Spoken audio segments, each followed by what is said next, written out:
교회의 사명을 생각하면 우리가 교회는 예배와 양육과 선교라고 이렇게 배웠습니다. 그런데 이 세 사명의 늘 중심에는 예배가 있는 거예요. 그러니까 양육을 하는 것도 바른 예배를 하도록 하기 위한 거고, 선교도 열방이 하나님을 예배하도록 하기 위해서 선교하는 겁니다. 그래서 교회의 사명을 딱 하나로만 얘기한다면 그것은 예배라고 할 수 있습니다. 그럼 예배란 무엇인가? 예배는 예배를 통해서 하나님을 찬양하고, 그리고 교회가 하나님께로부터 복을 받고, 하나님과 하나님의 백성 사이에 교제가 일어나는 연합된 집회다라고 제임스 드종이라고 하는 개혁신학자는 그렇게 정의합니다. 그래서 공예배에서 시작된 우리의 예배는 우리의 삶 전역으로 확대되어져 나가는 것, 이것이 우리의 참된 예배입니다. 존 파이퍼 목사님은 이렇게 말합니다. 선교는 교회의 궁극적인 목적이 아니다. 그러니까 다시 말하면 더 그레이트 커미션, 대위임령 해서 이제 나가서 전하라, 이제 제자 삼아라. 이거에 이제 뭐 교회의 모든 사명의 핵심처럼 생각하지만 교회의 궁극적인 목표는 선교가 아니라는 겁니다. 예배가 그 목표다. 예배가 없기 때문에 선교가 필요한 것이다. 궁극적인 목표는 선교가 아니라 예배다. 왜냐하면 궁극적인 존재는 사람이 아니라 하나님이기 때문이다. 이 시대가 끝나고 구속받게 될 셀 수 없는 많은 이들이 하나님 보좌 앞에서 머리를 조아리게 될 때 선교는 더 이상 존재하지 않는 것이다. 이는 일시적으로 필요한 것일 뿐이다. 그러나 예배는 영원히 남는다. 예배는 선교의 연료요 목표다. 예배가 선교의 목표라 하면 선교할 때 우리가 오로지 열방을 인도하여 하나님의 영광을 높이려는 목표를 가지고 있기 때문이다. 선교의 목표는 열방이 하나님의 위대하심을 보고 기뻐하는 것이다. 선교는 예배로 시작해서 예배로 끝난다. 하나님을 향한 열정이 약한 곳은 선교에 대한 열심 또한 미약하다. 하나님의 지존하심과 아름다우심을 높이는 데 열심을 기울이지 않는 교회들은 그 영광을 열방 중에 선포하려는 열망이 시들해지는 경우가 많다. 우리가 열방을 인도한다면 담대하게 주장하면서도 하나님과 그 관계가 미지근하다면 교회 밖의 사람들조차도 그 둘 사이에 확연한 차이점을 느낄 것이다 라고 말합니다. 왜 이 얘기를 하냐면 이사야 6장에 주로 선교사를 파송할 때 하는 설교죠. 내가 여기 있나이다 나를 보내소서. 그래서 선교사들이 부푼 꿈을 안고 교회의 지원을 받고 이렇게 출발하는 그런 상태로 보는데, 이사야 이 6장의 문맥은 그렇게 밝지 않습니다. 굉장히 어두운 속에서 이 말씀이 주어지고 있어요. 이사야는 부패하고 타락한 이스라엘의 상태를 고발합니다. 그 자신은 그런 상황 속에서 자원해서 하나님의 부르심에 응답하지만 또 밝은 미래의 전망을 받지 못합니다. 어두운 시대에서 어두움 가운데에서 힘든 사역을 해야 됩니다. 예배가 무너지는 상황에서 예배하도록 부르심을 받은 선지자의 그 상황입니다. 이사야 첫 장에서 이사야의 부르심의 기사가 나타나지 않고 처음부터 소송이 벌어집니다. 언약적 소송이죠. 땅이여 하늘이여 와서 들어라. 땅과 하늘이 하나님의 증인이 되어서 이스라엘 백성들의 죄의 고발이 맞는지 그른지 너희들이 증언하라 라고 하는 말로 이사야가 시작됩니다. 언약적 고소와 형벌이 선포되어지고 있는 것이 첫 번째부터 드러나게 됩니다. 간헐적으로 구원에 대한 소망의 빛이 계속 제시되고 있어요. 반복되면서. 그러면서 다시 5장과 6장에서 언약적 소송이 다시 이어집니다. 5장에서 시작된 그 언약적 소송은 6장까지 이어져요. 이제 학자들이 이거를 5장에서 끊고 6장을 새로운 단락으로 이렇게 보니까 이게 이제 연결이 잘 안 되는데 5장과 6장은 하나로서 연결되어 있는 단락입니다. 그래서 언약적 소송 양식 안에서 이것을 봐야지 좀 더 분명하게 드러납니다. 그래서 6장은 5장에서 시작된 언약적 소송의 결론이면서 1장부터 6장까지의 소단락의 결론이에요. 동시에 7장부터 12장 그리고 이제 39장까지 이어지는 쭉 신뢰에 관한 그 주제들을 계속 다루고 있어요. 그리고 40장부터 66장까지 나타나는 그 2부 하반부에서도 이사야서의 6장의 주제가 어떻게 보면 재진술되고 있고 더 확대되고 있고 더 분명하게 나타나고 있습니다. 그래서 이사야서 이 6장은 이사야서 전체를 이해하는데 아주 핵심적인 그런 그 단락이다라고 말할 수 있어요. 다시 말해서 열방의 종이 되어버린 이스라엘이 어떻게 열방의 빛이 될 수 있는가? 열방의 빛은 무엇으로 될 수 있는가? 어떤 방식으로 열방의 빛이 될 수 있는가? 라고 하는 것을 이 이사야 6장을 통해서 우리에게 가르쳐 주고 있습니다. 간단하게 이제 보면 이게 사실은 하나님의 영광을 보면서 자기 실상을 깨달아야 되는 거고 우리 대지에 나와 있는 것처럼 두 번째는 하나님의 은혜를 깨닫게 돼야 돼요. 그래서 자원하는 사람이 돼야 되고 세 번째는 그 속에서 하나님의 그 공의를 따라서 살아가는 것으로 나타납니다. 이게 사실은 이사야 전체의 신학적 주제를 거의 다 담고 있어요. 이사야의 이름이 이사야후라는 말인데 여호와께서 구원하신다라는 말입니다. 그러니까 사람이 아니라 열방이 아니라 강대국이 아니라 여호와께서만 구원하실 수 있다라고 하는 그 주제를 펼쳐 나가는데 그것이 이제 구체적으로 오늘 이사야의 체험 속에서 분명하게 드러납니다. 자, 그래서 우리는 이사야 이 6장을 통해서 누가 하나님의 일을 할 수 있는지, 누가 교회를 섬길 수 있는지, 그리고 어떻게 그 일을 할 수 있는지 이거를 볼 수 있어요. 그래서 이 6장을 셋으로 이렇게 나눠서 보면 첫째는 하나님의 영광을 봐야 된다. 하나님의 일을 할 수 있는 사람은 하나님의 영광을 체험한 사람이에요. 두 번째는 자원하는 사람이에요. 내가 여기 있나이다 나를 보내소서라고 하는 사람이에요. 세 번째는 상황이 어떠하든지 상황에 굴복하지 않는 사람이에요. 오직 하나님 말씀을 갖고 굳건하게 나아가는 사람. 오늘 이 말씀을 통해서 우리가 하나님의 영광을 본 사람인지 봐야 되는 사람인지 또 하나님께 내가 자원해서 나 자신을 드리고 있는지 상황은 점점 나빠질 텐데 그 상황 속에서 복음만을 진리만을 굳건하게 붙들 수 있는 사람이 되어야 된다라고 하는 내용들을 함께 보겠습니다. 이사야 6장의 이 환상은 우시야 왕이 죽던 해에 받은 환상입니다.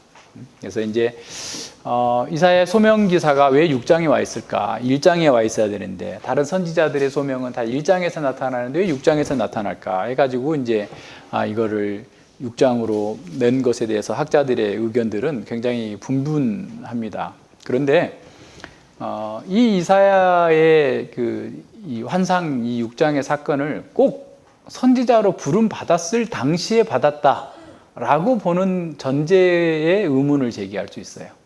선지자로 사역하던 중에 받을 수 있어요. 그러니까 하나님께서 선지자로서 이사야가 처음 시작할 때 이 환상을 주신 게 아니고 선지자로서 이미 사역하고 있는 중에 이 환상을 주셨다라고 보면 그 문제는 아주 쉽게 해결이 됩니다. 물론 쉬운 해결책이 꼭 답은 아닐 수는 있는데 어쨌든 그렇게 봐도 전혀 어떤 무리한 그런 거는 아니에요. 그래서 이거 보면 왜냐하면 5장 앞서 얘기했지만 5장과 6장이 한 단락으로 보여지고 그 다음에 1장부터 6장까지의 그 소단락의 결론이 6장이에요.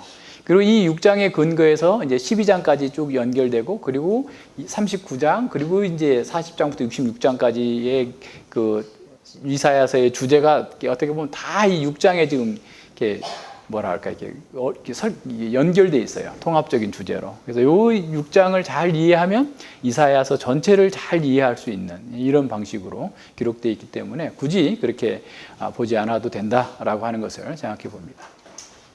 이사야가 활동하던 이 시대에 처음 시작했을 때 우시야 왕 때인데요. 우시야 왕은 굉장히 탁월한 왕이었어요. 이스라엘 왕, 유다 왕들 중에서도 그렇게 뛰어난 왕이 별로 없을 정도로 뛰어난 왕이었습니다. 경제적으로도 성공했고 군사적으로도 성공했고 다 어떤 안정됐었어요. 근데 이 사람이 이제 너무 성공하다 보니까 막판에 제사장만 할 수 있는 성전에 가서 분향을 하는 것을 본인이 하려다가 문둥병이 걸려가지고 죽는 날까지 별궁에 거하다가 죽었어요. 그러니까 어떻게 보면 굉장히 뛰어난 왕이 이렇게 죽게 됐는데 그 국제 정세는 굉장히 위급하게 지금 돌아가고 있는 거예요. 아수르라고 하는 신흥 제국이 막 그냥 이렇게 들어와 가지고 주변 나라들을 막 삼키고 있는 그런 상황이에요. 그래서 지금 풍전등화와 같은 그런 상황에서 인간 왕이 죽었어요. 그러면서 하늘의 왕을 지금 이사야는 보게 된 겁니다. 이사야는 우시야 왕 때 그 역대하 26장 22절에 보면 사관이었던 것 같아요. 그러니까 이 사람이 학자들은 왕족이었을 것이다. 그래서 왕궁에 자주 다녔던. 그러니까 사관이면은 굉장히 중요한 그런 어떤 관리거든요. 그래서 이제 그러면서 왕궁에 아주 자주 들락날락했고 또 사관이기 때문에 글 쓰는 재능이 아주 탁월합니다. 그러니까 이사야처럼 이렇게 정말 이렇게 수려하게 복음을 선언하고 말씀을 전하고 나타내는 것이 너무 놀라워요. 뛰어난 그런 사람. 그래서 이사야가 이렇게 활동하던 그 시대에 처음 시작할 때 왕이 죽고 그리고 이제 그 뛰어난 왕이 죽고 이 나라의 앞날이 지금 어찌 될지 모르고 있는 그런 상황 속에서 선지자로서 활동을 한 거죠. 이 5장에 보면 이게 계속 그 고발이 나옵니다. 그러니까 언약적 소송인데 첫 번째 그 소송이 어떤 거냐면 포도원을 심었다. 하나님께서 아주 좋은 그 밭에다가 산에다 기름진 땅에다가 극상품 포도나무를 심었고 그래서 또 거기다가 거름도 주고 울타리도 치고 다 막아놨더니 막상 열린 거는 보니까 들포도, 먹을 수 없는 신포도만 열렸다. 그래서 아무리 해도 너희들은 소용이 없다 라고 하면서 5장 7절에서 이렇게 말씀합니다. 대저 만군의 여호와의 포도원은 이스라엘의 족속이요 그 기뻐하시는 나무는 유다 사람이라.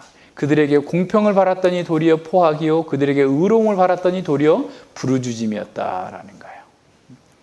그러니까 하나님께서 원하시는 그런 열매를 하나도 맺지 않고 악을 행하고 있는 그 모습들에 대한 거죠.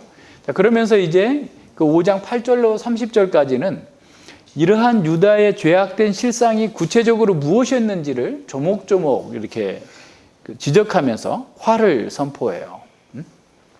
이 이사야 선지자는 화를 6차례나 선포하면서 아주 혹독하게 그들을 이렇게 비판합니다. 첫 번째는 탐욕에 빠진 그 이스라엘 백성들에 대해서 하죠. 정죄합니다. 가옥에 가옥을 더하며 전토에 전토를 더하며 빈틈이 없도록 하고 이 땅 가운데서 홀로 거하려는 자들은 그들은 화했을진저 그랬어요. 그냥 그 인생의 목적이 그냥 계속해서 돈을 모으고 집 더 좋은 집 짓고 더 땅을 많이 사고 이렇게 해가지고 거기서 잘 먹고 잘 살겠다라고 하는데 그 저주는 뭐예요? 아무도 살 사람이 없을 거다. 이렇게 지금 첫 번째 화가 선포됩니다. 다시 말하면 천국을 땅을 팔아서라도 하나님 나라를 살고 땅을 팔아서라도 어떤 사람들이 말하는 것처럼 집을 팔아서라도 스승을 사라. 그래서 비싼 대안학교를 보내기도 하는데 이 사람들은 반대로 하는 거예요. 반대로. 하나님 나라를 팔아서 집을 사고 자기 탐욕을 추구하고 있는 이런 사람들입니다. 두 번째, 방탕한 사람들이에요. 11절과 12절에 나오죠. 아침부터 일어나가지고 독주를 마시고 밤이 깊도록 포도주를 마시는 인생의 목적이 즐기는 거예요. 즐기는 거. 그냥 그러니까 돈이 많은 사람들이 할 수 있는 게 뭐겠어요? 이거죠. 아침부터 저녁까지 하는 일이. 그죠? 돈 많고 시간 많으니까 맨날 즐기자. 여기 나가는 거예요. 세 번째는 18절에 나옵니다. 세 번째 화는 거짓으로 끈을 삼아서 죄악을 끌며 술의 줄로 함같이 죄악을 끄는 자는 화 있을진저. 이게 무슨 말이냐면 그냥 실수나 또는 무지해서 죄를 짓는 게 아니라 아예 죄 짓기로 작정하고 고범죄를 짓는 거예요. 고의적으로 그냥 온 힘을 써서 수레를 끌고 가는 것처럼 죄악을 짓기 위해서 그냥 이렇게 끌고 나가는 이런 상태인 거죠. 네 번째는 20절에 나오죠. 어떻게? 악을 선하다 하며 선을 악하다 하며 흑암으로 광명을 삼으며 광명으로 흑암을 삼는 쓴 것으로 단 것을 삼으며 단 것을 쓴 것으로 다 뒤집어 버리는 거예요. 하나님의 율법의 원리를 뒤집어 버리는 겁니다. 도덕적 상대주의를 얘기하는 거예요. 율법에 왜곡하고 있는 거죠.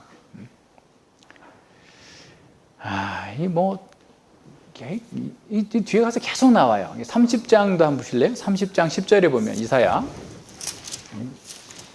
30장 10절에도 보면 그들이 선견자에 이르기를 선견하지 말라 선지자에게 이르기를 우리에게 정직한 것을 보이지 말라 부드러운 말을 하라 거짓된 것을 보이라.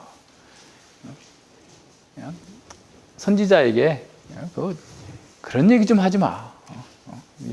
좀 멋진 얘기 좀 해. 우리 마음에 좀 쏙쏙 들어오는 부드러운 말 좀 해. 맨날 죄인이라 하지 말고 회개하라 하지 말고. 그건 다 어렸을 때 한 거야. 회개는 이제 회개는 한 번만 하면 되지 왜 맨날 회개하라고 그래. 이러는 식의 지금 얘기하고 있는 거예요. 다섯 번째 보세요. 다섯 번째 한 어디 나와요? 20절에 21절에 스스로 지혜롭다 하며 스스로 명철하다 하는 그들은 화 있을진저. 너무 잘났어. 다 알아. 네가 가르치는 거 다 알아. 아유, 그 수준 낮은 거 이제 그만 좀 얘기해. 지금 국제 정세가 어떻게 돌아가고 세상이 어떻게 돌아가고 이런 거 지금 해야지. 맨날 율법만 갖고 얘기하고 있어? 하나님 말씀이 밥 먹여줘? 지금 당장 애굽이 정세가 어떻게 돌아가고 있고 메소포타미아 정세가 어떻게 돌아가고 있고 아수르가 어떻게 돌아가고 있고 우리가 누구랑 손을 잡아야 어떤 외교를 펼쳐야 우리의 살 길이 벌어지는지 그런 얘기 좀 해야지. 선지자가 돼가지고 맨날 똑같은 얘기만 하냐? 듣기 싫어. 이러는 거예요. 지적인 교만입니다. 다 안다고 생각해. 그건 다 알지. 아유, 좀 새로운 거 좀 가지고 와. 다 알고 있다니까. 다 아는데 그대로 안 하는 거죠. 여섯 번째는 뭐예요? 이 사람들을 여섯 번째도 보세요. 아주 포도주를 마시기에 용감하며 독주를 빚기에 유력한 그들은 화 있을진저. 여기서 용감하다라는 말이 군사적인 용어예요. 그러니까 하나님의 뜻을 따라서 전쟁하는 데 용감한 게 아니라 자기의 쾌락을 추구하기 위해서 용감해. 자기가 즐길 것을 위해서 용감한 사람들. 여섯 번째 화가 선포돼요. 재판을 할 때도 나한테 이익이 되느냐 안 되느냐. 율법이 기준이 아니라 누가 더 돈을 많이 가져오느냐. 그것에 따라서 재판하면서 그런 데는 용감하게 사는 사람들. 이런 사람들이 이게 지금 여섯 번째 화가 선포되고 있습니다. 그러면서 24절부터 30절까지 쭉 이어지는 건 뭐냐면 그들에게 있는 심판이에요. 다 멸망할 것이다. 만군의 여호와의 율법을 버리며 이스라엘의 거룩하신 자의 말씀을 멸시한 자들에게 다 멸망하게 될 것이다. 얘기합니다. 자기의 특권을 강화하고 부를 축적하는 데만 관심 있는 자들 화 있을진저. 쾌락을 추구하고 세상을 추구하는 그런 자들에게 화 있을진저. 고의적으로 율법을 알면서도 죄 짓고 있는 자들에게 화 있을진저. 도덕적인 상대주의로 악을 선하다 하고 선을 악으로 바꾸는 자들에게 화 있을진저. 말씀의 강설을 우습게 여기고 지적인 교만에 빠진 자들에게 화 있을진저. 자기 이익과 자기 쾌락을 위해서 용감하게 싸우는 자들에게 화 있을진저. 화 있을진저. 화 있을진저. 화 있을진저. 6번이나 반복해요. 화 있는다, 저주받을지어다, 지옥 갈지어다, 멸망하게 될 것이다 라는 사실을 6번씩이나 선포합니다. 오늘날도 우리 주변에 이런 사람들 많죠? 교회를 다니는데도 그런 사람들이 가득합니다. 그래서 이런 사람들에게 화를 우리도 선포하면서 의로운 분노를 폭발하면서 그들에게 저주하죠. 사회와 교회에 만연한 이런 불의와 죄악을 보면서 분노하지 않으면 그게 사람이냐? 행동하는 양심으로 우리도 그를 얘기하죠. 그런데 예상하지 못한 7번째 화가 선포됩니다. 이 7번째 화는 6번째 화를 다 총괄하고 완성하는 그런 화의 선포예요. 7번째 화가 다른 누구도 아닌 선지자 자신에게 미친 거예요. 가장 충격적인 장면입니다. 언약적 소송에서 하나님을 대리해서 검사로서 이스라엘 백성들의 죄를 계속해서 지적하던 그 선지자에게 화로다 나여 망하게 되었도다. 화로다 나여. 다른 사람의 죄를 보고 다른 사람의 불의를 보고 다른 사람의 악행을 보면서 분노하고 소리쳤던 그 선지자가 7번째 화, 최종적인 화, 완성된 화가 자기에게 미쳤다라고 하면서 까무라치고 있어요. 총괄적이고 완벽한 화가 자기에게 임했다는 거예요. 6장 5절에 보세요. 그때 내가 말하되 화로다 나여 망하게 되었도다. 나는 입술이 부정한 사람이요 입술이 부정한 백성 중에 거하면서 만군의 여호와이신 왕을 배웠음이로다. 이사야가 느끼는 그 전율이 느껴지십니까? 이사야는 지금까지 다 죄인들, 저놈들 죽어야 돼, 저놈들 심판받아야 돼 라고 큰 소리로 외쳤던 사람입니다. 그런데 그가 하나님의 영광을 배웠어요. 하나님의 영광을 배웠고 나니 그 어떤 악인들보다 자기가 부정한 자다, 자기가 죽어야 된 자다라고 생각을 한 거예요. 7번째 화, 완전한 화, 총괄적인 화가 자기에게 임했다는 사실을 발견하게 됩니다. 그것도 자신이 가장 자신 있다고 하는 부분에 화가 있어요. 그는 그동안에 여호와의 말씀을 대언했어요. 다른 모든 부분에서 약점이 있었다고 할지라도 그의 입만은 정결하다고 말할 수 있어야 됐어요. 그의 입만은 하나님의 말씀을 전하고 있었기 때문에 그의 입은 깨끗하다라고 얘기할 수 있는 그런 사람이었어요. 그런데 나는 입술이 부정한 자다. 나는 망했구나. 나보다 더 저주받은 사람은 더 이상 없어. 라고 하면서 주저앉아서 땅바닥에 내동적인 채로 망연자실하면서 이 말을 했을 거예요. 모든 사람이 불의하고 모든 사람이 자기 만족 가운데 산다 할지라도 선지자의 입은 하나님의 말씀을 전했기 때문에, 하나님의 말씀을 대언했기 때문에, 그는 율법을 가르쳤고 백성들에게 하나님의 말씀을 전했기 때문에 그의 입만은 그래도 깨끗하다라고 말할 수 있어야 되는데, 영광의 왕을 배웠고 나니까 그는 자기가 가장 자신하는 그런 부분에서 자기는 망했다, 부정한 자다, 자기의 입마저도 깨끗하지 못하다라고 선언하고 있습니다. 화로다 나여 망하게 되었도다. 나는 입술이 부정한 사람이다. 나는 다른 사람들과 똑같이 부정한 자구나 라고 얘기합니다. 그렇다고 이사야가 하나님의 율법을 가지고, 하나님의 말씀을 가지고 사람들에게 심판을 선언하고 하나님의 말씀을 전한 것 그 자체가 잘못이었다는 말이 아니에요. 그것은 선지자의 임무였고 자신의 임무였습니다.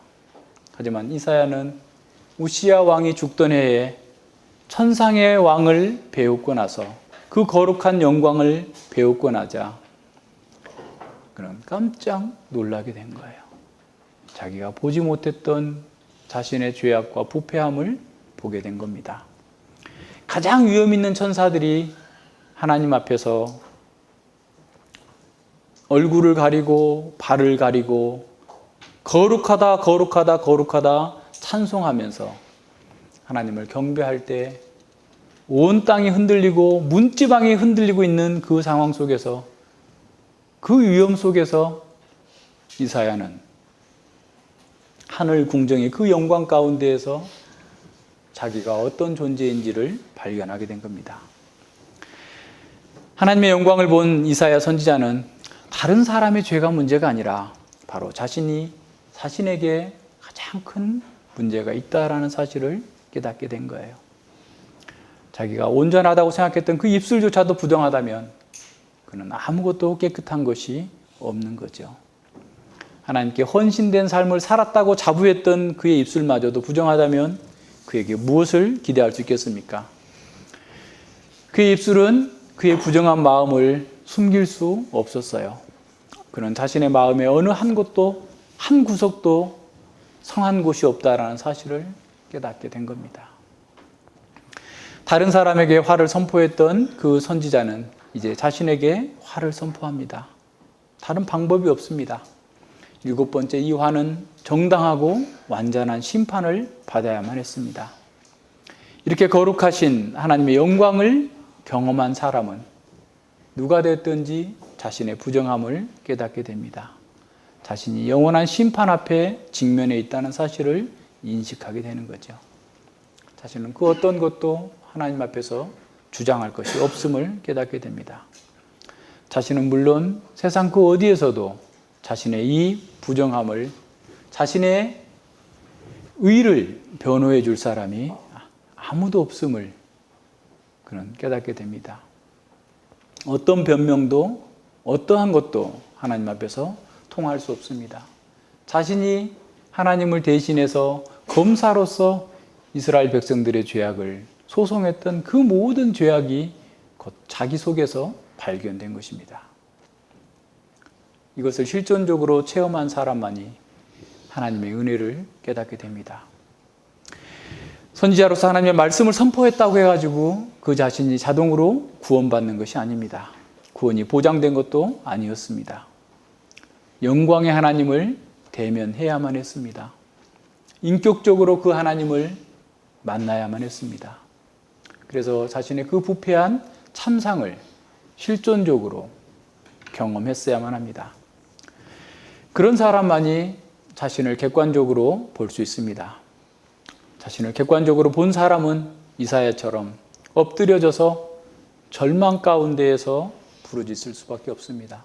화로다 나여 망하게 되었도다. 이사야 선지자처럼 다른 누가 아니라 내가 가장 저주받아야 하는 그런 존재라는 사실을 깨닫게 되는 겁니다. 자신이 얼마나 유한하고 불완전하며 죄악뿐인 인간인지를 알게 되는 겁니다. 그것을 본 사람만이 자신이 가장 내세울 수 있는 가장 의롭다고 생각하는 그 부분마저 가장 심각한 죄로 물들어 있다는 사실을 인정하는 사람만이 하나님의 은혜를 누릴 수 있습니다. 이사야는 자신의 존재의 유한성이 아니라 자신 존재 전체가 부패했음을 깨닫고 부르짖은 겁니다. 거룩하신 하나님의 영광 앞에서 자기의 입술의 부정함, 삶의 부정함은 영원한 심판을 받아도 전혀 부족함이 없는 영원한 형벌만이 합당하다라고 하는 사실을 깨닫고 어떤 변명도 할 수 없었습니다.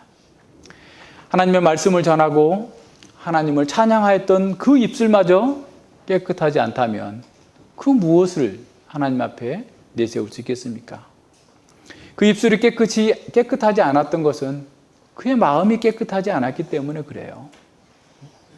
그래서 자기는 그 어떤 것도 7번째 화, 영원한 화, 완결된 총괄적인 그 화를 피할 수 없다라는 거예요. 그것을 받아들이는 외에 다른 방법이 없음을 깨닫게 된 거예요. 이사야의 이 외마디의 탄식은 이사야의 절망이 얼마나 큰 건지를 역설적으로 우리에게 보여줍니다. 화로다 나여 망하게 되었도다. 화로다 나여 망하게 되었도다. 영광의 보좌를 본 그는 더 이상 하나님 앞에서 입을 열 수가 없습니다. 누군가를 고발할 수도 없습니다. 누군가를 정죄할 수도 없습니다. 아니, 인간이 입이 할 수 있는 가장 고상한 일마저도 하나님을 찬양하고 하나님을 영화롭게 하는 그 일마저도 불가능함을 깨닫습니다. 그는 입을 가려야 했습니다. 어떤 말로도 자기를 변호할 수 없습니다. 자신이 저주하고 자신이 정죄했던 그 모든 사람들의 정죄와 심판이 자기에게도 동일하게 똑같이 받아야 된다는 사실을 인정하지 않을 수 없었습니다. 완전히 망했구나. 나의 이 사망의 몸에서 누가 나를 건져내랴. 오호라 나는 공고한 자로다 라고 했던 바로 그 파멸을 이사야는 직면한 것입니다. 그는 단지 그 상황을 인정할 뿐이에요.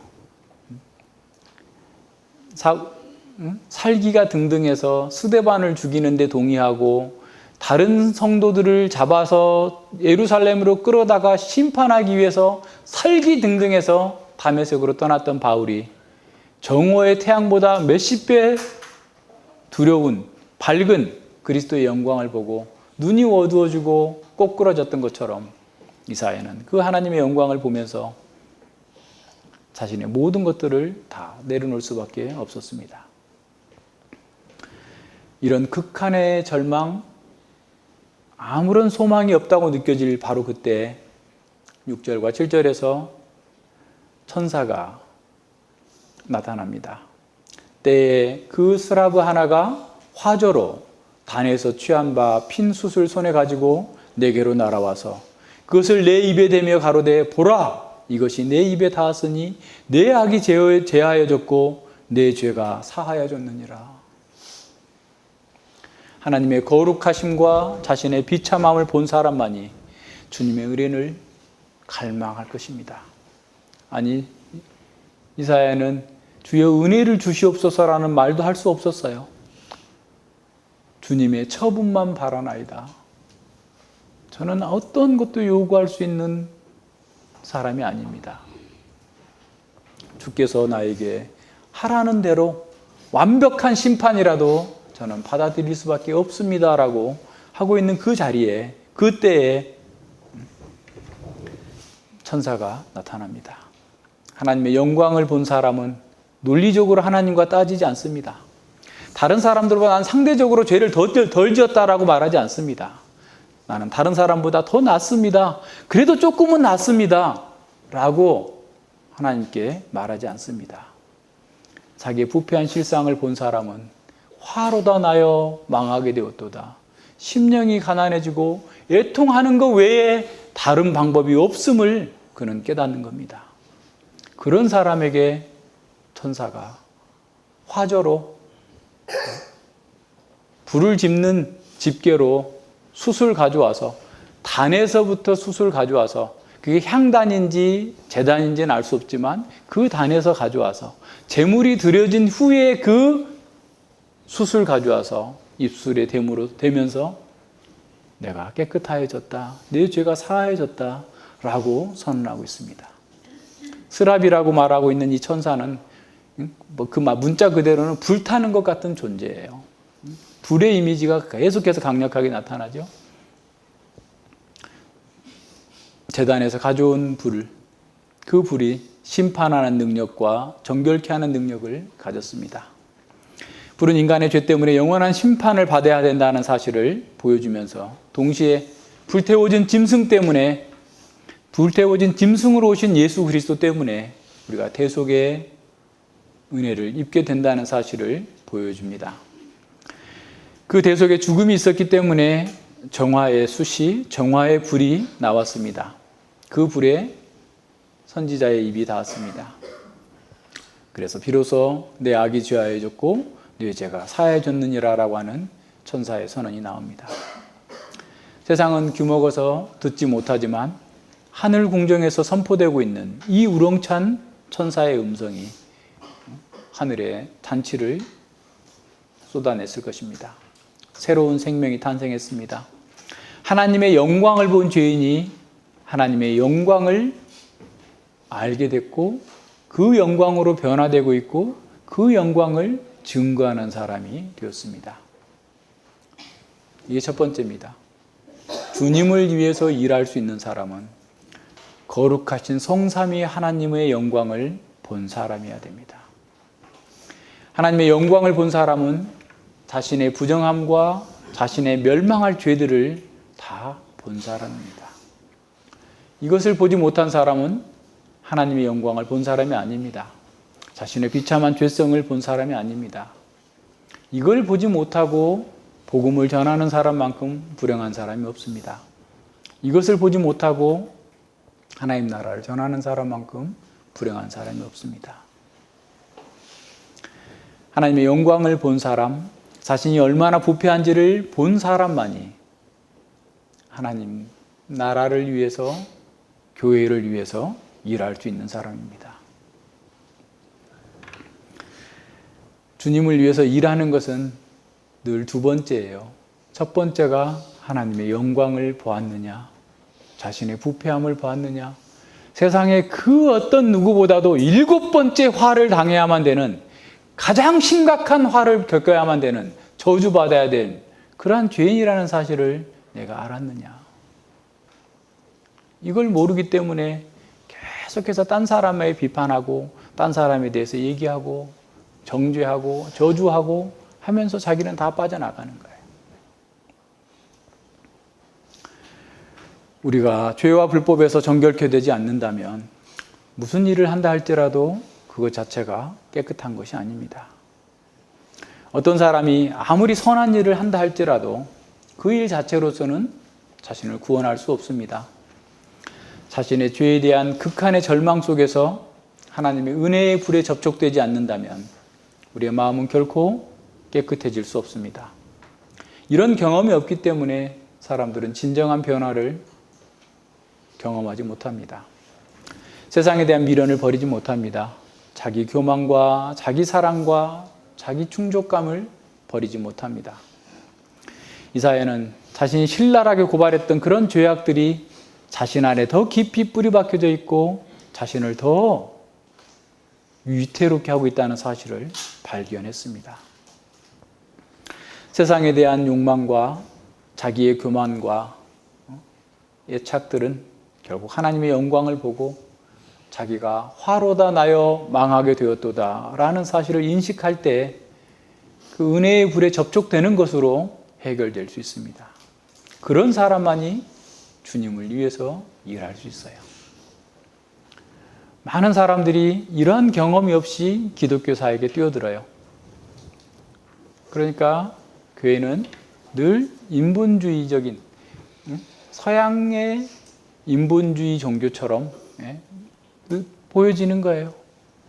다 다른 사람들 정죄하고 판단하고 이렇게 하면서 결국 자기는 다 의롭다라고 하면서 넘어가고 있어요. 하나님의 영광을 본 사람은 그렇게 하지 않습니다. 두 번째, 8절에 보면 하나님께서 처음으로 말씀하세요. 그런 경험을 한 이사야 앞에서 내가 누구를 보내며 누가 우리를 위해 갈고. 여기서 우리는 두 가지 진리를 이렇게 동시에 볼 수 있는데요. 첫 번째는 우리가 어떤 영적 체험을 하든지 어떤 지식을 가지든지 그것 자체로서는 목적이 될 수 없다라는 거예요. 우리의 모든 영적인 경험, 우리의 모든 지식, 우리의 모든 은사들은 하나님을 찬양하는 것에서 의미가 있는 겁니다. 하나님을 찬양하고 하나님을 섬기는 것으로 귀결되지 않는 어떤 체험은, 어떤 체험이라 할지라도 그것은 부패하게 될 거예요.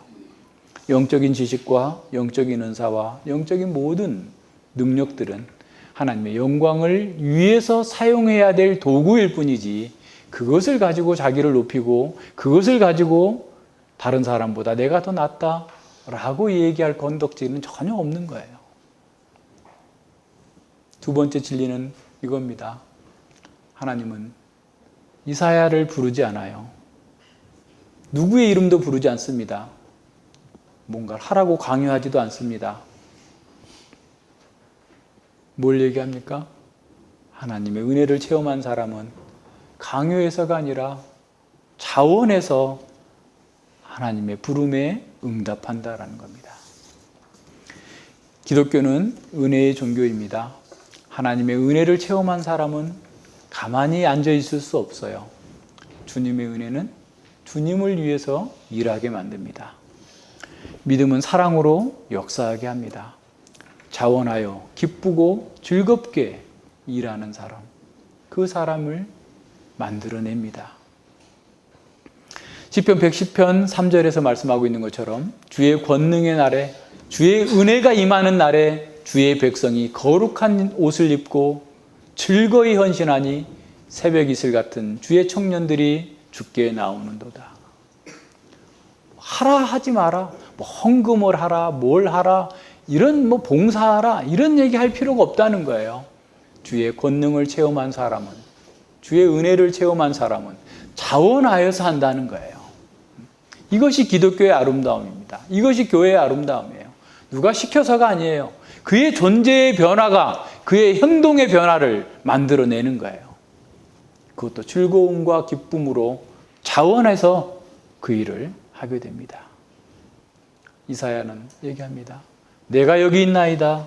나를 보내소서. 내가 여기 있나이다. 나를 보내소서. 어떤 신학자는 이 구절을 주석하면서 이렇게 말해놨어요. 자신은 곧 하나님의 거룩함에 짓눌려서 더 이상 존재하지 않게 될 것이라고 확실히 믿었다가, 다시 말하면 화로다 나여 망하게 되었도다. 나는 영원한 형벌을 받아 마땅한 자로다 라고 했다가 자신이 구하지도 않고 받을 자격도 없는 완전한 죄사함을 받았으니 그가 하나님을 섬기는 일에 자신을 내던지는 것 외에 다른 어떤 일을 하려 하겠는가? 은혜로 구원받은 자가 하나님을 섬기는 것 외에 다른 어떤 일을 하려 하겠는가? 하나님의 영광과 은혜를 경험한 사람은 그렇게 할 거라는 거예요. 그렇습니다. 정말 예기치 못한 은혜를 받은 사람인 이것저것 따지는 사람이 아닙니다. 오직 감사로 하나님께 제사 드리기를 원하는 것이죠. 다윗이 시편 51편에서 자신의 죄 용서함을 받고 어떻게 말하죠? 주의 구원의 즐거움을 내게 회복시키시고 자원하는 심령을 주사 나를 붙드소서. 구원의 즐거움이 회복된 사람은 자원해서 하나님을 섬기고자 한다라는 겁니다.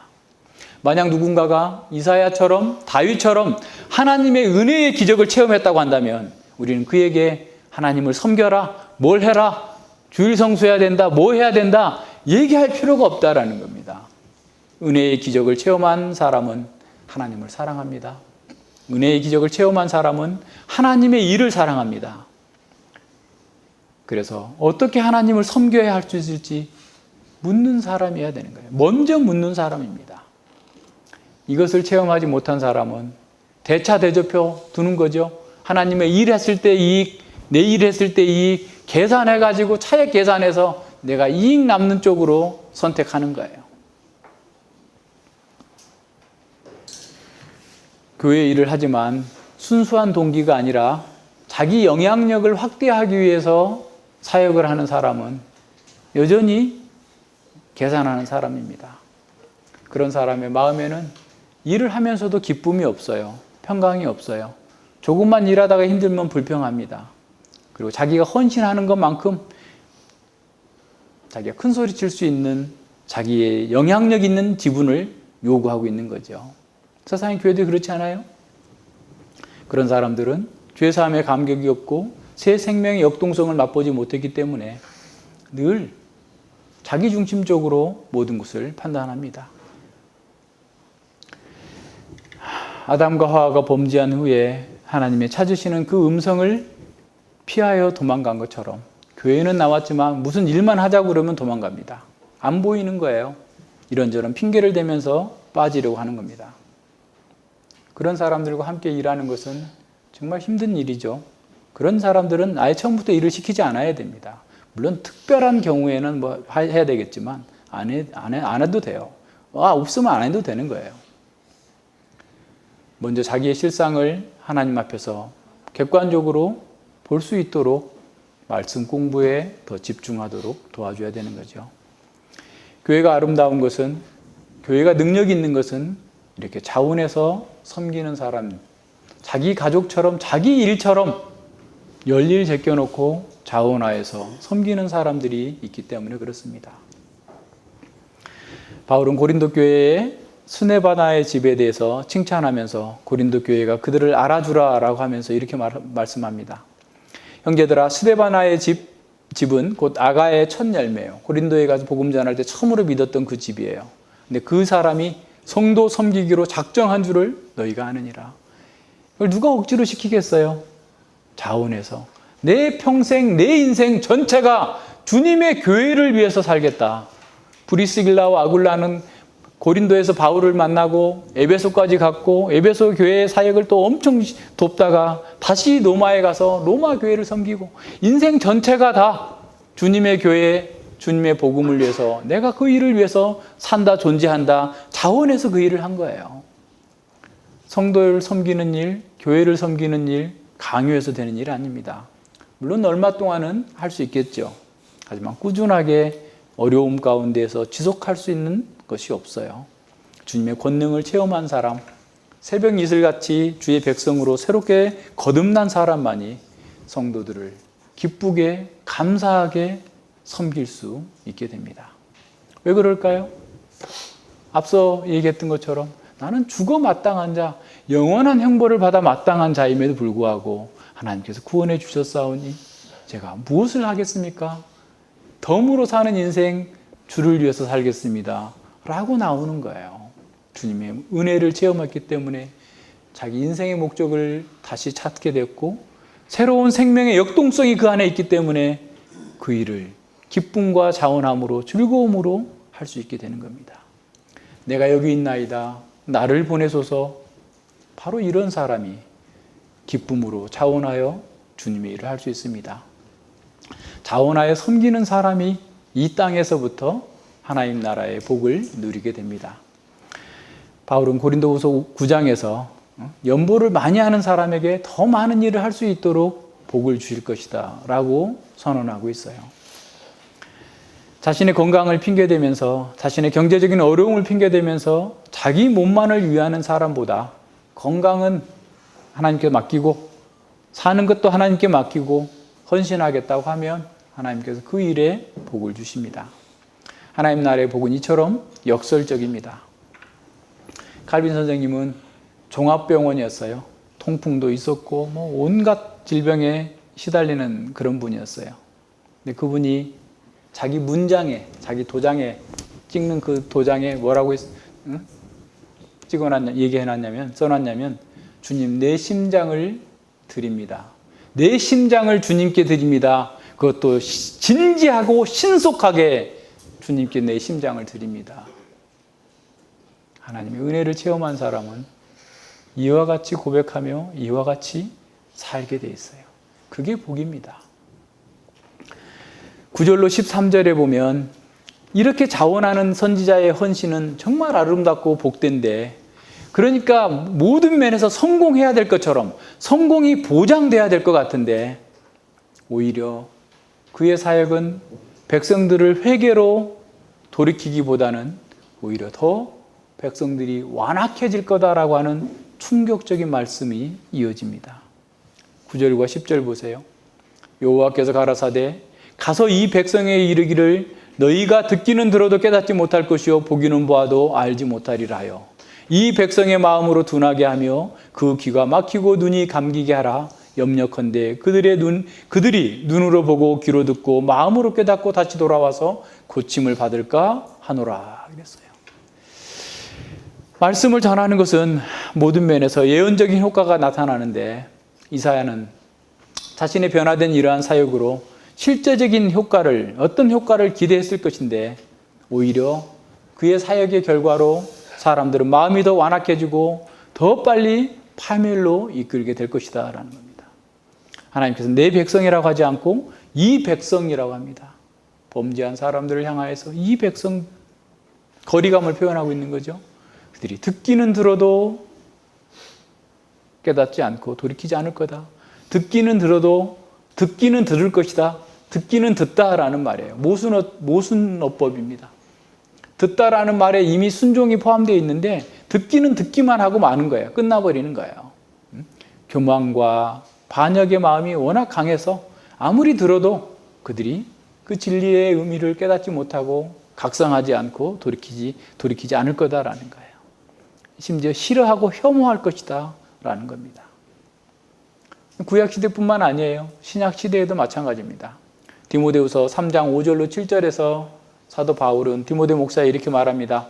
경건의 모양은 있으나 경건의 능력을 부인하는 자니 이 같은 자들에게서 내가 돌아서라. 저희 중에 남의 집에 가만히 들어가서 어리석은 자를 유인하는 자들이 있으니 그 여자는 죄를 중히 지고 여러 가지 욕심에 이끌림 받아요. 항상 배우나 마침내 진리의 지식에 이를 수 없느니라. 항상 배우지만 듣기는 듣지만 진리의 지식에 이르지 못하고 여전히 멸망할 짓에 머물러 있다라는 겁니다. 선지자의 말씀 선포는 백성들이 회개하고 믿는 것을 쉽게 하는 것이 아니라 더 어렵게 만들 것이다 라는 겁니다. 교만한 자들은 진리에 대한 인식이 더욱더 둔해지고 더욱더 교만해지고 더욱더 무감각해질 거다라는 거예요. 그렇다면 하나님께서는 이 사람들의 구원을 원하시지 않는 것일까? 본문은 그것에 대해서 얘기하고 있지 않아요. 근데 더 중요한 것이 있다라는 것을 알 수 있어요. 지금 이스라엘의 이 타락한 상황에서 치유보다 더 중요한 것이 있어요. 그것은 뭐냐? 하나님의 성품과 인간의 상태에 대한 더 심각한 계시입니다. 다시 말하면 이사야가 경험한 것을 경험하도록 시간을 두시는 거예요. 신실하게 하나님의 말씀을 선포하면 백성들이 자기 죄를 인정하고 하나님께로 돌아와야 되는데 오히려 반대가 되는 거죠. 순전한 하나님의 말씀의 선포는 하나님의 백성들이 자신들의 진정한 필요를 거부하고 오히려 더 강팍해질 거라는 거예요. 많은 사람들이 교회를 떠나면서 하는 얘기가 교회가 부패해서 목사가 잘못돼서 라고 하면서 참된 교회를 만나면 참된 목사를 만나면 난 거기서 정말 내 인생 다 바칠 거야. 내 재산 다 바칠 거야 라고 얘기하는 사람이 있습니다. 그런데 그 사람은 진짜 참 목사, 진짜 참 교회를 만나면 더 싫어하고 더 미워할 거예요. 왜냐하면 자기 정욕과 맞지 않기 때문에 자기가 원하는 것을 주지 않기 때문에 그래요. 그렇다면 어떻게 해야 될까요? 어떤 대안을 찾아야 되지 않겠어요? 한 가지 방법은 있어요. 선지자 이사야의 입장에서 한 가지 방법이 있어요. 하나님의 말씀을 조금만 변경하는 거예요. 사람들이 듣기 싫지 않도록 조금만 바꿔주는 거예요. 사람들이 싫어하는 말을 10번 할 거 한 번만으로 줄이는 거예요. 한 번 줄여도 살짝만 하는 거예요. 그러면 사람들이 말씀 좋다고 하고 즐거워하면서 교회로 돌아올 수도 있어요. 그러나 그런 치유와 그런 구원은 하나님의 영광을 보지 못하게 하고 하나님 앞에서 자신의 절망적 상태를 보여줄 수가 없습니다. 그런 방식으로 오는 구원과 치유는 가짜예요. 하나님의 진리가 아닌 것을 가지고 사람을 고칠 수 있는 방법은 없습니다. 그걸 얘기하는 것이 거짓 교사들이에요. 진리가 아닌 것 가지고. 만약에 이사야가 그 메시지를 변경하려고 했다면 자신이 체험한 그 경험을 뒤집어야 될 거예요. 이사야가 하나님 앞에서 하나님의 영광을 봐야 될 필요도 없고 자신처럼 깨끗하게 되어지는 제단불로 그 입술이 닿아야 된다는 그런 경험도 필요 없다라고 말할 거예요. 하나님의 은혜를 적당히 무시하고 갈 수 있을 거라고 속여야 되는 거예요. 만약 그것이 가능하다 할지라도 그것은 치명적인 결과를 낳게 됩니다. 제가 보기에 오늘날 우리가 보고 있는 교회의 상황을 이보다 더 잘 설명해 줄 수 있는 것은 없다고 생각이 됩니다. 진리와 세상, 은혜와 정욕을 적당하게 혼합하여서 사람들의 양심을 무마해주고 성결에 대한 부담이 없이 그저 열심히 종교활동만 하면 많은 사람들이 환영하고 사람들을 많이 모을 수 있겠죠. 그런 곳에는 사람들의 열정과 헌신이 넘쳐납니다. 수많은 사람들이 몰려들고 교회의 재정과 활동은 매년 상승 곡선을 긋습니다. 하지만 그런 혼합주의는 하나님의 거룩하심과 하나님의 영광을 보지 못하게 합니다. 신론의 오류를 갖게 되는 거예요. 하나님을 보지 못하기 때문에 인간에 대한 피상적인 이해에 머물 수밖에 없어요. 인간론의 오해입니다. 구원과 은혜에 대해서 피상적인 이해를 하고 있기 때문에 거룩한 열정이 없어요. 천국은 다음에 가면 되고 일단 이 땅에서 번영하고 잘 먹고 잘 살면 된다. 하나님 나라는 먼 미래에 올 거다. 구원론과 종말론의 오류입니다. 이런 시각으로 교회를 다니고 있기 때문에 교회의 사역이 왜곡되고 있어요. 교회론의 오류예요. 모든 진리가 다 왜곡되어집니다. 혼합주의는 이처럼 치명적인 오류를 안고 있을 뿐만 아니라 장차 올 모든 세대에 전해야 할 진리마저도 왜곡하게 되고 땅에 묻는 결과를 갖게 됩니다. 현실적인 이익을 위해서 영원한 미래를 팔아먹는 일이 됩니다. 이사야가 전한 그 진리가 당시 사람들은 구원할 수 없었을지라도, 그래서 그 세대들이 다 멸망했을지라도 신실하게 기록된 그 진리는 미래 세대들을 구원했습니다. 어떤 목사님은 살아있을 때 목회한 사람보다 돌아가시고 그분의 설교가 4천만 명이 읽혀서 그 설교를 통해서 사람들을 구원하는 경우가 더 많이 있는 것도 아마 이와 같은 맥락이라고 생각합니다. 하나님을 위해서 일하는 사역자는 인간적인 의미에서 눈앞에 있는 성공을 추구하는 사람이 아니어야 합니다. 하나님의 사역자는 눈앞에 있는 세상적인 성공이 아니라 진리에 충성하는 사람입니다. 이것이 이사야의 사명이었던 것처럼 모든 시대의 종들의 사명입니다. 이사야는 하나님의 말씀을 듣고서 큰 충격을 받았을 것입니다. 누가 우리를 위해서 갈꼬? 라고 말씀하셨던 하나님이 내가 여기 있나이다 나를 보내소서 라고 말씀하는 그 선지자에게 너 가서 해봐야 아무 소용없다. 아무도 회개하지 않을 거다. 라고 했을 때 하나님 그럼 저 안 갈게요. 포기합니다. 그만둘래요. 이렇게 말하지 않았어요. 하나님께 항의하지 않았어요. 기독교 학교를 졸업한다고 해서 우리 자식들이 자동으로 거듭나는 거 아니다. 그럼 뭐하러 해? 안 할 겁니다. 우리의 사역이 아무 의미가 없다면 30년, 40년, 50년 동안 죽지 살기로 그 일을 했는데 먹고 싶은 거 포기하고 하고 싶은 거 다 포기하고 내가 주님의 부르심을 받아서 이렇게 일했는데 아무런 열매가 없다니 그럼 저 그만할래요. 다른 사람 보내세요. 저는 못 가겠어요. 이렇게 하지 않은 거예요. 오히려 선지자는 두려움과 겸손함으로 그러면 어느 때까지입니까? 저 멸망하는 가족들이 죽어가는 그 모습을 언제까지 봐야 됩니까? 어느 때까지입니까?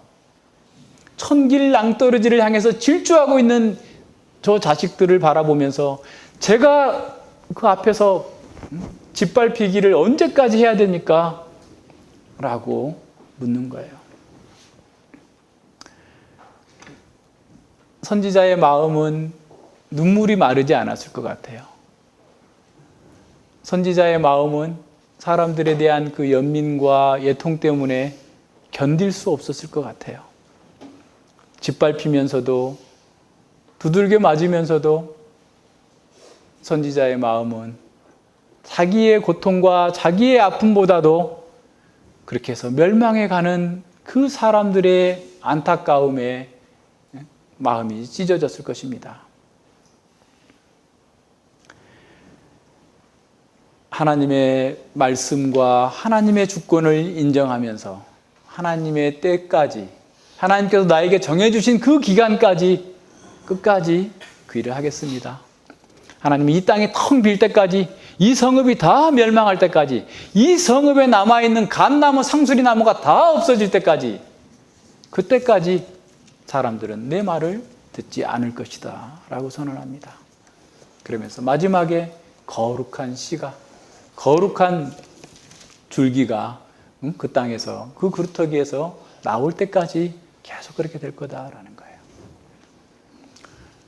여기서 세 번째, 아무리 상황이 암울하다 할지라도 참된 사역자는, 교회의 직분자들은 진리를 타협하지 않고 순수하게 진리를 따라 사역해야 된다는 겁니다. 아무리 상황이 힘들고 아무리 현실이 어렵다 할지라도 진리를 변경하거나 수정하거나 혼합하거나 왜곡해서는 안 된다는 겁니다.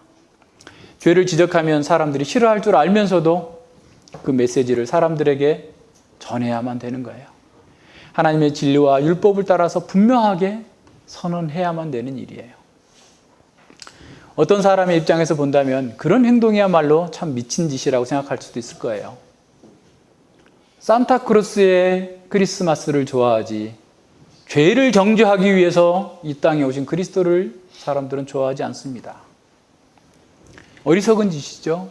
서로 영광을 추구하고 사람의 위로를 구하는 사람에게 하나님의 영광을 보여주고 인간의 비참한 실상을 보여주는 것이 얼마나 어리석은 짓입니까? 사람의 위로가 아닌 복음의 위로를 전하는 사람이 얼마나 무지한 사람입니까?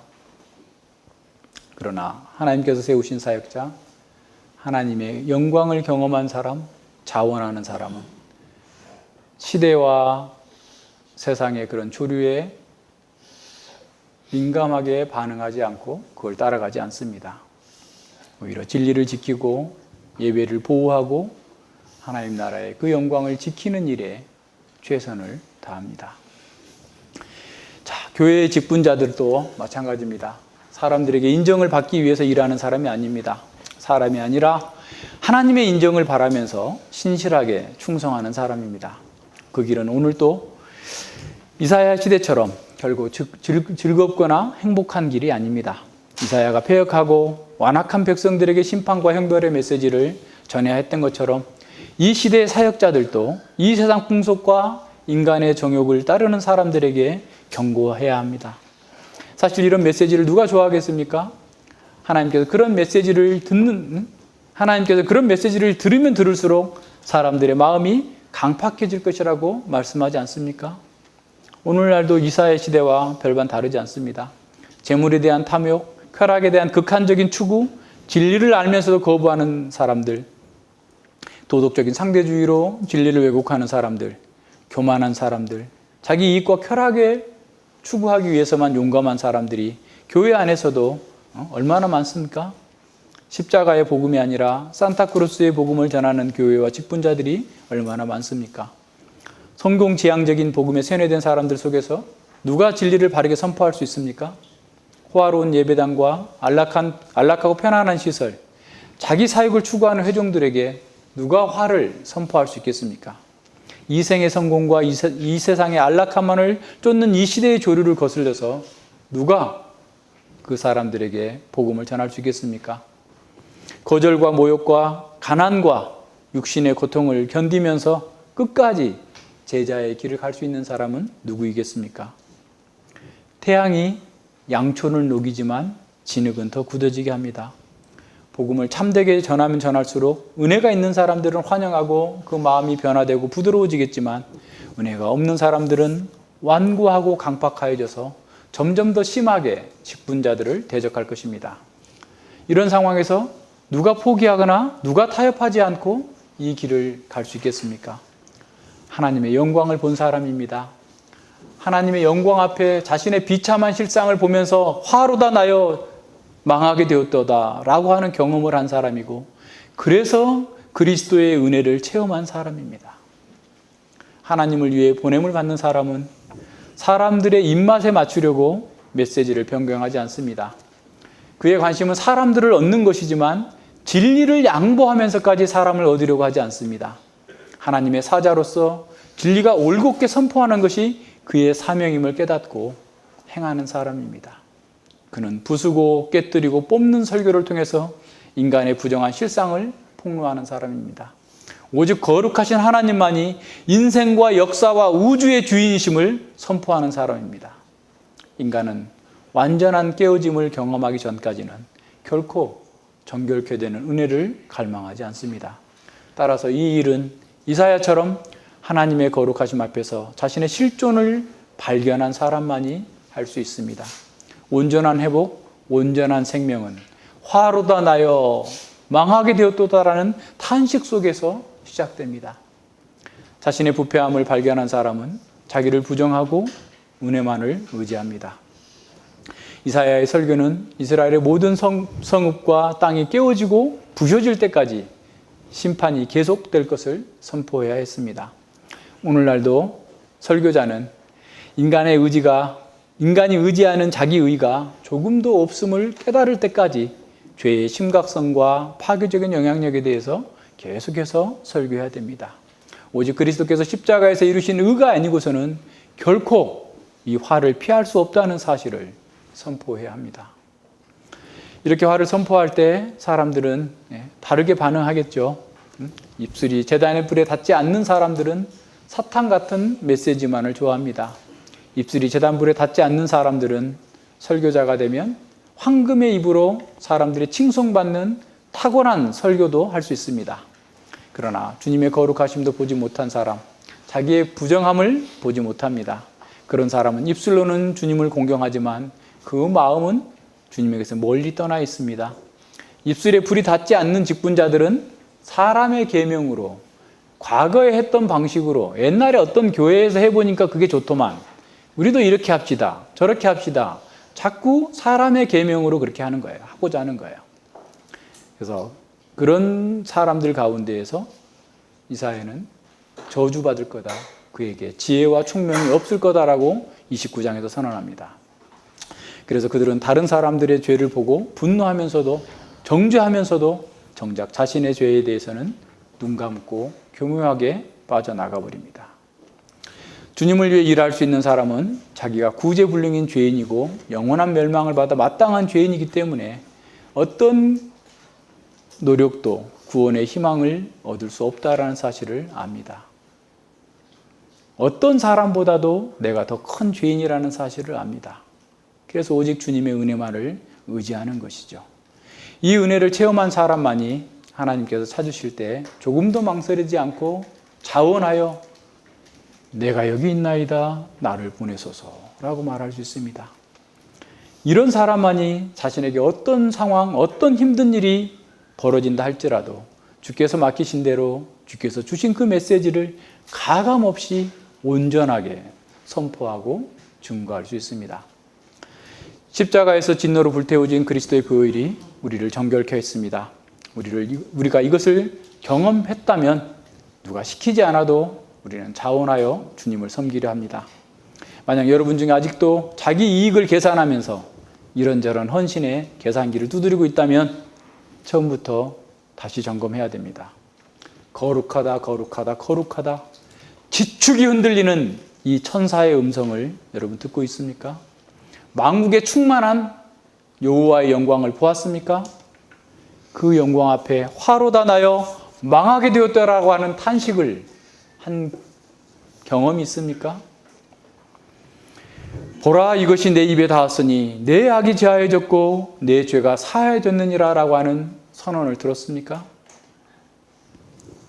그리스도의 제자들은 마지못해 봉사하는 자들이 아닙니다.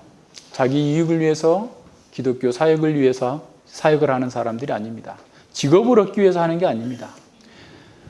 그렇게 하는 사람들은 사람의 교훈과 사람의 경험으로 사역을 하겠죠. 그리스도의 제자들은 오직 주님의 영광을 위해서 자원하며 기쁨과 즐거움으로 섬기는 사람입니다. 아무리 상황이 힘들어도 오직 순결한 우리의 주님의 말씀대로 올곧게 진리의 길을 가는 사람입니다.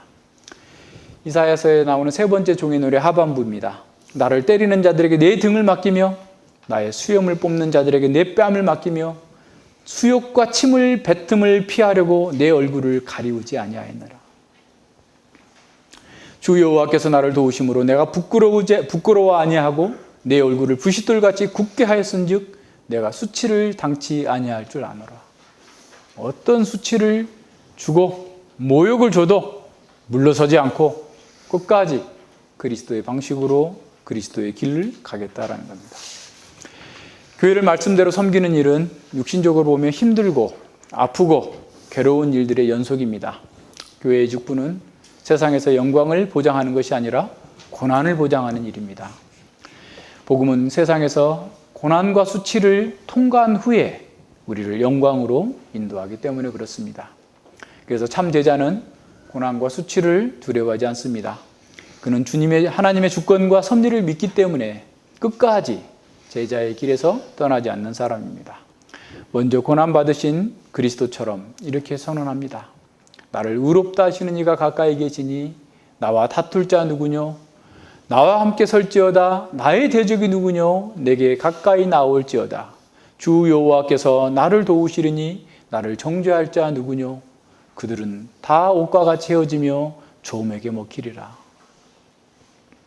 교회의 직분은 예배를 위해서 하나님께서 주신 선물입니다. 직분자들은 하나님께 바른 예배를 드리기 위해서 존재합니다. 직분자는 공예배를 수호하고 예배하는 성도들을 돕는 자입니다. 공예배에서 받은 말씀이 삶에서 이어지는 예배로 이어지도록 보호하며 성도들에게 말씀이 열매 맺도록 돕고 격려하는 사람입니다. 이 일은 개혁교회의 모든 성도에게 주어진 특권이며 의무입니다. 이 의무를 자원하여서 모범을 보이면서 감당하는 사람이 직분자인 것이죠. 우리는 이런 직분자를 주신 하나님께 감사할 뿐만 아니라 그런 직분자와 함께 자원하여 같이 봉사해야 됩니다. 하나님께서 지금 이곳에서 우리에게 말씀하십니다. 내가 누구를 보내며 누가 우리를 위하여 갈꼬? 당신은 준비되었습니까? 당신은 대답은 무엇입니까? 같이 읽죠. 내가 여기 있나이다. 나를 보내소서. 이것이 우리의 고백이고 우리의 삶이 되기 바랍니다. 기도합니다. 예, 하나님 아버지 감사를 드립니다. 이사야가 하나님의 영광의 보좌를 보았을 때 참으로 자신의 그 비참함을 발견하고 화로다 나여 망하게 되었도다 라고 선언하면서 절망할 때 하나님께서 그 잔에서 핀 숯을 가지고 그의 입에 대시며 죄사함을 선언하셨던 그 은혜를 기억합니다. 예수 그리스도께서 우리에게 찾아오실 때 우리가 화로다 나여 망하게 되었도다라고 하는 영원한 사명에 직면해 있었던 우리 자신을 발견하고 참으로 어찌할 바 알 수 없는 상태에서 낙망하고 있을 때 그리스도의 십자가의 보혈이 우리를 새롭게 하시고 새롭게 능력 주시고 은혜 베풀어 주시고 새 생명 주셔서 이제 우리가 내가 여기 있나이다 나를 보내소서라고 말할 수 있는 자 되었습니다. 그럼에도 불구하고 우리가 연약하고 어리고 어리석어서 하나님의 말씀을 따라서 견고하게 살기보다는 이 세상의 험악한 상황, 강팍한 그런 상황 속에서 이리저리 타협하면서 주님의 길에서 벗어나려고 하는 유혹이 얼마나 크고 또 강한지 우리 스스로도 늘 넘어질 때가 많이 있습니다. 아버지여, 저희들에게 긍휼을 베풀어 주셔서 참으로 주님의 말씀대로 주의 방식대로 올곧게 주께서 원하시는 길로 나아갈 수 있도록 은혜와 사랑을 더하여 주시옵소서. 감사드리며 예수님 이름으로 기도드립니다. 아멘.